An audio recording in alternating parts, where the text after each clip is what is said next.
বন্দ্যোপাধ্যায়কে নিশানা করতেও ছাড়েননি। চন্দ্রিমা ভট্টাচার্য দল ছাড়ার পর মমতা বন্দ্যোপাধ্যায়কে নিশানা করে তিনি বলছেন, বারবার মুখ পোড়া ভালো নয়।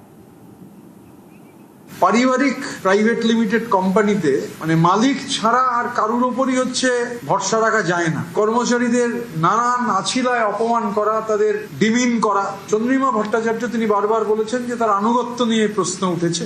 সকালবেলা পদত্যাগ করা পর্যন্ত মমতা বন্দ্যোপাধ্যায় ঘোষিত যে কমিটি, সেই কমিটির রাজ্যের সভানেত্রী ছিলেন, যদিও এখন বলা হচ্ছে অস্থায়ী সভানেত্রী। যারই নাম ঘোষণা করছেন একটু খোঁজ নিয়ে করুন। মানে এই যে বারবার মুখ পুড়ছে, এটা ভালো নয়। মালাদির নাম ঘোষণা হলো, সায়নীর নাম ঘোষণা হলো, তারা অন্যত্র চলে গেলেন। চন্দ্রিমা ভট্টাচার্য তার নাম ঘোষণা করেছিলেন, তিনি 1 মাস তো সভানেত্রীর ভূমিকা পালন করলেন। কুইজ মাস্টার মার্কা ম্যানেজিং ডিরেক্টর। এরা ঠিক ঠাওর করে উঠতে পারছেন আর গ্রাউন্ডের পলিটিক্স সম্পর্কে যেহেতু এদের কোনো খবরাখবর নেই। আমার শুধু বিনীত অনুরোধ, এই যে ধরুন যাদের নাম ঘোষণা করছেন, খোঁজ নিয়েছেন তো যারা আমাদের সঙ্গে যোগাযোগে নেই?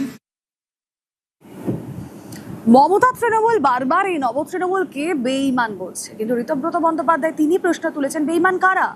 কংগ্রেস ভেঙে তো তৃণমূলের জন্ম।